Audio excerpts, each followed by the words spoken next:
19তম class অর্থাৎ এলএম coaching সেন্টারের আজকে 19তম ক্লাসের আরম্ভ করতে যাচ্ছি। আমরা এই মাসের আমরা রেখেছিলাম মায়াজম নিয়ে। প্রথম দিন আলোচনা করেছি শরিক মায়াজম এবং 5টা সপ্তাহ পারব। 5টা সপ্তাহে 5টা মায়াজমে আলোচনা করার চেষ্টা করব। আপনারাও মনোযোগ সহকারে শুনে প্রয়োগের কথা মাথায় রেখে একটু সংক্ষেপে মনে রাখার চেষ্টা করবেন, কারণ এই বিশাল বিজ্ঞানের 2-4 কথা বলে শেষ করে মনে রাখতে হবে এমন কোনো কথা না। এমন এমন চিহ্ন, এমন এমন লক্ষণ বা এমন এমন অবস্থা আমি বর্ণনা করব যেন মায়াজমটা দেখা মাত্রই আপনি বুঝতে পারেন কার শরীরে কতটুকু কোন মায়াজম আছে, সেটা বোঝার জন্য আজকে আলোচনা। গতদিন আমরা শরিক আলোচনা করেছি, আজকে সাইকোটিক। প্রথমে চলে আসি, সাইকোটিক শব্দটা যদি দেখি, এস দিয়ে যদি আরম্ভ করি, আমরা সিক্রেসি অর্থাৎ গোপনীয়তার কথা মনে রাখতে পারি। এই মায়াজমের স্বভাবটা হচ্ছে কোনো জিনিসকে গোপন করা বা গোপনে কোনো কাজ করা, অথবা গোপনে তার ভিতরের কথা সে সহজে প্রকাশ করে না, এবং এই গোপনীয়তা তার সবচেয়ে বড়। অর্থাৎ এই যে বললাম সাইকোসিস, এস যদি মনে রাখি তাইলে আমি গোপনীয়তার কথা প্রথমে মনে রাখতে পারি। আর যদি আরেকটা শব্দ দিয়ে মনে রাখতে পারি, সেটা হচ্ছে ও, অর্থাৎ ওভার গ্রো। দেখুন তার সঙ্গে সঙ্গে অনেক কিছু চলে আসে। তাইলে অর্থাৎ এই শব্দের ভিতরে সাইকোসিস, ও আছে, ওভার গ্রো, এই দুইটা কথা মনে রাখলেই আমার মনে হয় আমরা বুঝতে পারব। তারপরে আমি একটা একটা করে আলোচনা করার চেষ্টা করব কিভাবে সংক্ষেপে মনে রাখে আজকের আলোচনা শেষ করব। তাহলে দুইটা কথা মনে রাখলাম, একটা হচ্ছে বৃদ্ধি, ওভার গ্রোথ আমরা বলতে পারি, আর হচ্ছে সিক্রেসি অর্থাৎ গোপনীয়তা, আর একটা হচ্ছে অ্যাকুমুলেশন অর্থাৎ জমা। এই তিনটা কথা মনে রাখলেই আমরা সাইকোসিস সম্বন্ধে ধারণাটা হয়ে যাবে। আমি আবারও বলছি, ওভারগ্রোথ যে কোনো জায়গা, যে কোনো বৃদ্ধি যে কোনো জায়গাতেই হোক, ওভারগ্রোথ শরীরের, সেটাকে আমরা ওভারগ্রোথ বলবো। এবং গোপনীয়তার কথা বলবো সিক্রেসি, আর হচ্ছে অ্যাকোমোডেশন অর্থাৎ জমা হওয়া। কোনো জায়গায় কোনো কিছু গিয়ে জমা হয়ে যদি কোনো কিছু হয়, সেটাকে আমরা সাইকোটিক মায়াজম হিসাবে ট্রিট করার চেষ্টা করব, অর্থাৎ মায়াজমের দৃষ্টিতে। তাহলে চলে আসি সংক্ষেপে যদি আরো কথা মনে রাখতে পারি, যেমন আমরা বলছিলাম শরিক মানে অভাব, সাইকোসিস মানে জমা বা বৃদ্ধি। বৃদ্ধি মানে যে কোনো কিছু বৃদ্ধি হতে পারে, সেটা কিরকম হতে পারে, এই 7টা পয়েন্টের কথা মনে রাখলে আপনি বুঝতে পারবেন। তাহলে আর ভাগ করে চিনার কোনো না চিনার কোনো কারণ হবে না। প্রথমে যদি বলি গোপন স্বভাব, সমস্যাটা লুকানো অথবা সন্দেহ প্রবণতা, যেটা আমরা সবসময় বলে থাকি। সাইকোসিস মাধ্যমের প্রথম কথা হচ্ছে সন্দেহ প্রবণতা, নিজের সমস্যাগুলোকে লুকানো, আর আত্মবিশ্বাস কম, নিজের উপরে বিশ্বাসটা কম, আর নিজের অপরাধ বোধ, মনে যেন আমি কোনো একটা পাপ করে ফেলেছি, অথবা কোনো পাপের কারণে কোনো আমার একটা কিছু খারাপ হবে, এই অলওয়েজ চিন্তা করার নামই হচ্ছে সাইকোসিস মায়াজম। তারপরে যদি বলি, আমরা সবাই জানি আঁচিল দেখলেই আমরা কোনো কথা নেই সুজার কথা মনে পড়ে, যদিও সুজা দিয়ে সকল আঁচি ভালো হবে এমন কোনো কথা না। কিন্তু এই যে দেহের গ্রোথ, অর্থাৎ আঁচিল মানে কি গ্রোথ, কোনো জায়গায় গ্রোথ হওয়া, সেটা পলিপও হতে পারে, আঁচিলও হতে পারে, টিউমারও হতে পারে, ফাইব্রয়েডও হতে পারে। অর্থাৎ যে কোনো অঙ্গে যদি বহিরাঙ্গ ধরনের স্কিনে যদি আঁচিল আমরা বুঝলাম, নাকে বা কোথাও যদি পলিপ হয় আমরা বুঝতে পারি, পায়খানা রাস্তা পলিপ হয়, নাকেও পলিপ হয়, আরও অনেক জায়গায় জরায়ু থেকে শুরু করে বিভিন্ন জায়গায় পলিপ হতে পারে। তাইলে কি সুন্দর কথা, এই পলিপ দেখলে আপনি বুঝতে যাবেন সেটা সাইকোসিস মায়াজম। টিউমারের কথা তো বাদেই দিলাম, যে কোনো টিউমারে আমরা ধরেই নেব সেটা সাইকোসিস মায়াজম। আর ফাইব্রয়েড, যেটা সচরাচর আমাদের শরীরে অথবা ইউটেরাসে অথবা অন্য কোনো জায়গায় সেটা তৈরি হতে পারে। তাহলে 2 নম্বরটা চলে গেল। একটা কি গেল, সমস্যা লুকানো অথবা সন্দেহ প্রবণতা। দ্বিতীয় চলে আসি আঁচিল পলিপ অথবা টিউমার। তৃতীয় যদি চলে আসি পানি জমা অথবা মোটা হয়ে যাওয়া।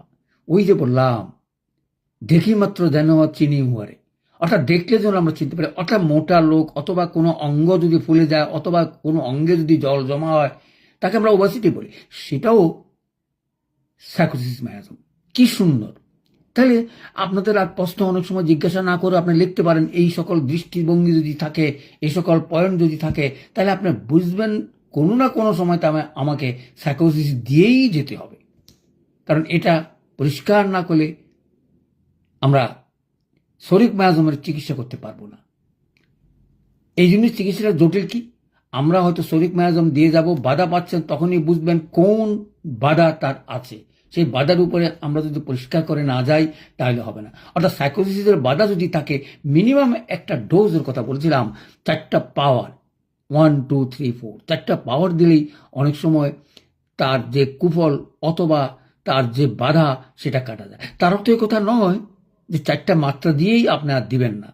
এই জন্য অনেক সময় বলতেও ভয় পাই, আপনাদেরকে চিকিৎসাটা করতে হবে। যতবার বাধা পাবো ততবারে দেব। কারণ শরীরের গ্রোথ যদি কমে যায়, শরীরের যদি কোনো রকমের কোনো গ্রোথ আমি পাচ্ছি না, সব ভালো হয়ে গেছে, কিন্তু মনে রাখবেন শরিক মায়াজম দিয়ে যদি ব্যর্থ হন, তারপরও সেই মায়াজমটা আপনাকে দিতে হবে, অর্থাৎ সাইকোসিস মায়াজমের ওষুধ দিয়ে আবার যাবেন। তার কারণ বাধা কোথায় গিয়ে শেষ আমরা বুঝতে পারি না। এই জন্য দেখবেন অনেক সময় শরিক মায়াজমের ওষুধ দেওয়ার পরও কাজ হচ্ছে না। কাজ না হলে বুঝবেন কোনো না কোনো বাধা তার আছে, সেই বাধাটা আমরা বুঝতে পারি না। এই জন্যই পূর্ণাঙ্গ চিকিৎসা হোমিওপ্যাথিকে যদিও কঠিন, বিরল আমি বলবো না, এবং ডাক্তারেরও বুঝে না, আর রোগীরা তো নিতেই জানে না। একটা ডাক্তারের কাছে যদি 6 মাস থেকে 2 বছর চিকিৎসা করে, দেখবেন বাকি জীবনে তার কোনো রোগ আসতে, যদি আপনারা চিকিৎসা করতে পারেন, সহজে কোনো রোগ আক্রমণ হওয়ার সম্ভাবনা থাকে না।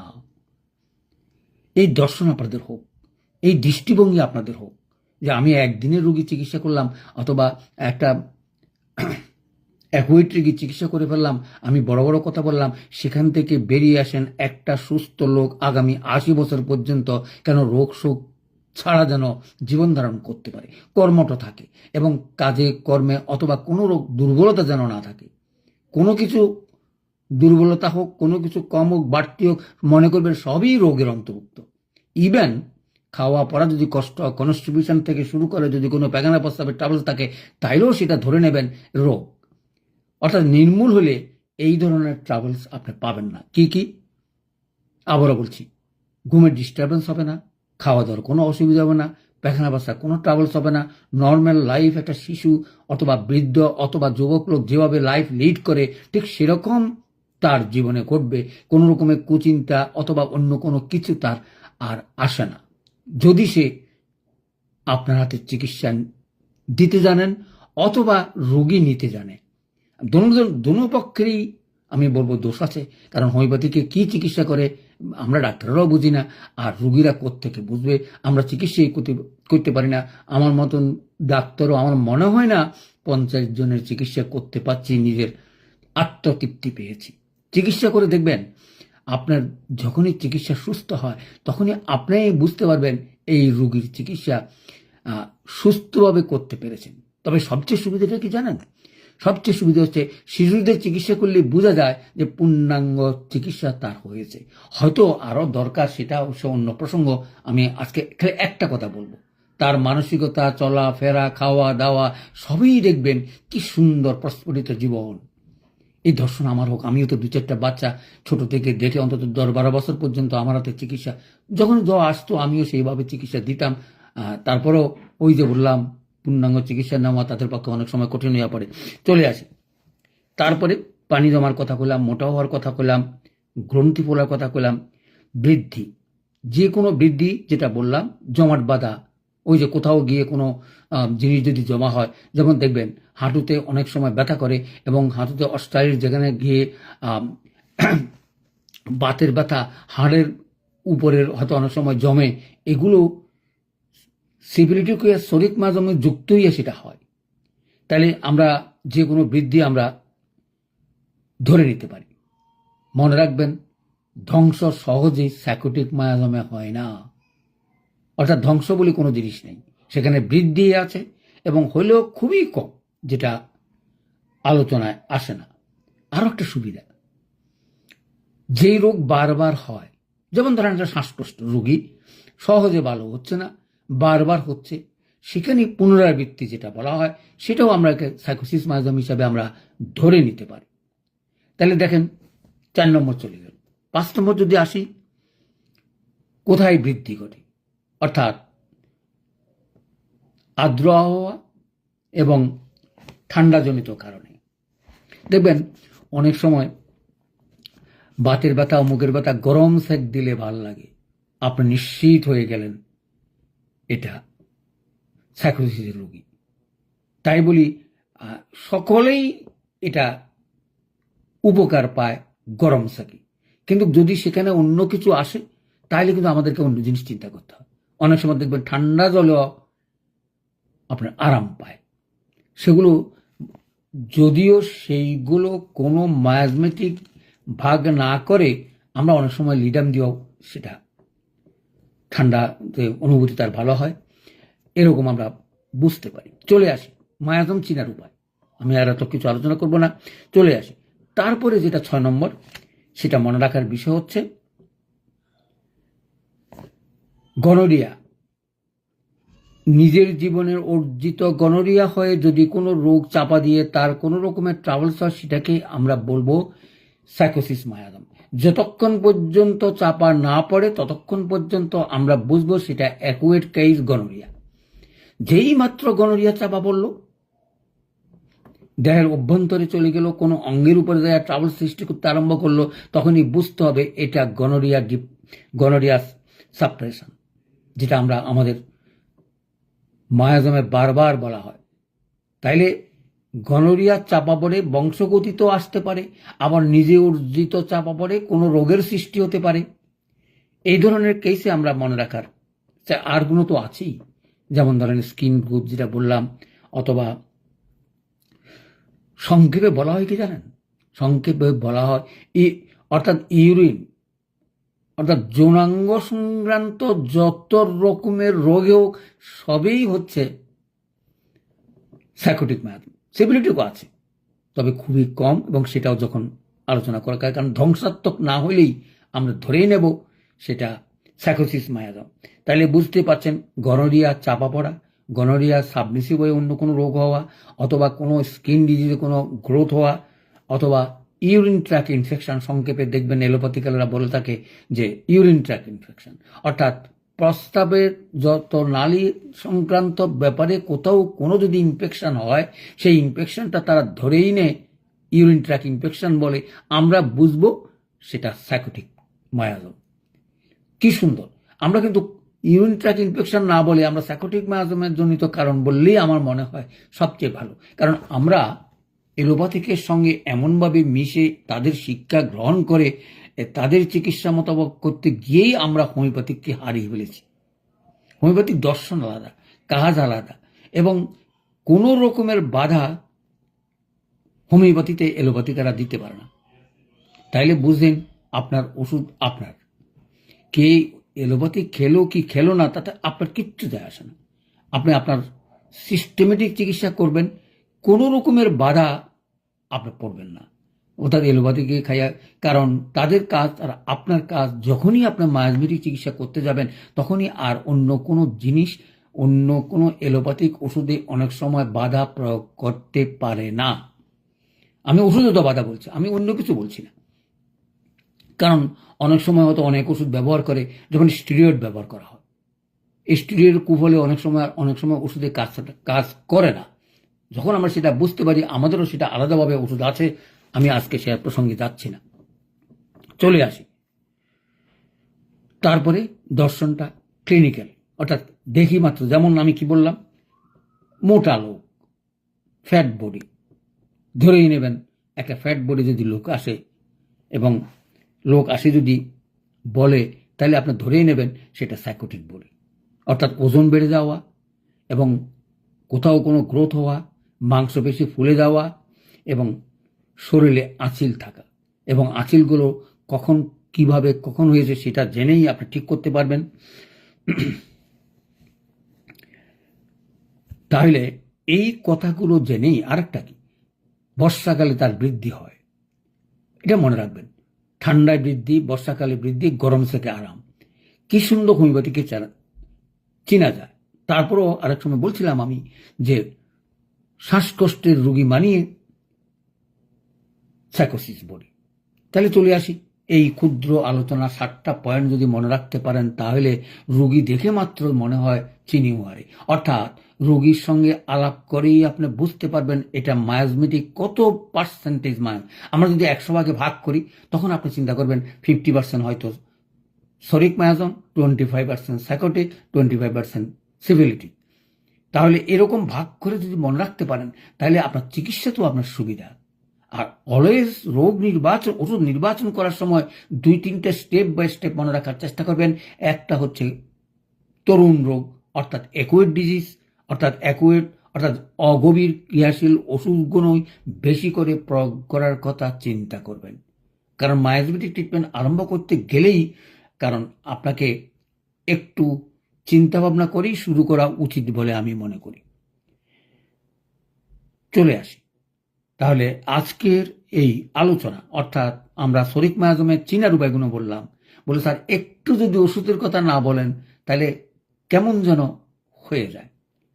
দীর্ঘদিন আগেই আমি 4-5টা ওষুধের নাম বলছিলাম। আজকেও আমি চেষ্টা করব সিরিয়ালি নামগুলো মনে রাখার চেষ্টা করবেন, কারণ এগুলো মনে রাখলেই আপনি যেদিকেই যান এই ওষুধগুলোর কথা মনে রাখলেই আপনি বুঝতে পারবেন আপনাকে অন্তত লাইন মতো চিকিৎসা করতে পারবেন।